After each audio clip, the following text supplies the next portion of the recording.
दिल्ली या ठिकाणी जंतर मंतर मैदानावर गेले 14 ते 15 दिवस झालं जे काही सोनम वांगचुक आहेत, एक शास्त्रज्ञ आहेत, एक पर्यावरणवादी आहेत, ते गेले 15 दिवस झालं ते अमरण उपोषणासाठी बसले आहेत. का बसले आहेत तर त्यांचे एक साध्या फक्त 2च मागण्या आहेत. आपल्या देशातील जी काही शिक्षण व्यवस्था आहे ह्याच्यामध्ये बदल करण्यात यावा किंवा त्या सुधारणा करण्यात यावा.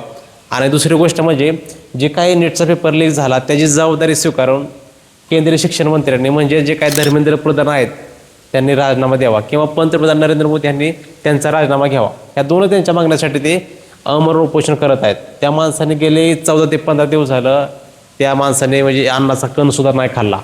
एक विचार करा, गेले 15 दिवस हा माणूस फक्त मिठाच्या पाण्यावर आहे. जर माणसाला जर एक दिवस जर खायला पिला नाही भेटलं, पोटात अन्न नाही गेलं तर वेड्यासारखा माणूस करायला लागतो, तरमळायला लागतो. हा माणूस गेले 14 ते 15 दिवस झालं. म्हणजे बघा, म्हणजे ही सरकार जे काही जबाबदारी घ्यायला तयारच नाही.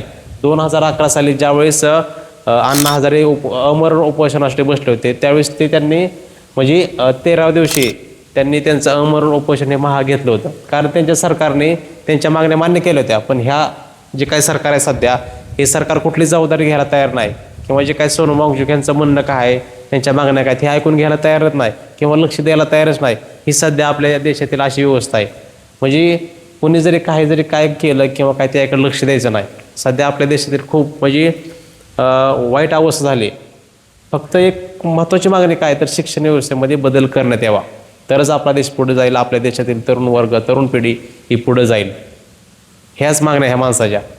म्हणजे बघा, हा माणूस 14 ते 15 दिवस झालं उपाशी आहे. म्हणजे एक साधीसुधी गोष्ट नाही. ह्याच्याबद्दल मित्रांनो तुम्हाला काय वाटतं? तुमच्यासुद्धा प्रतिक्रिया कमेंटमध्ये नक्की सांगा.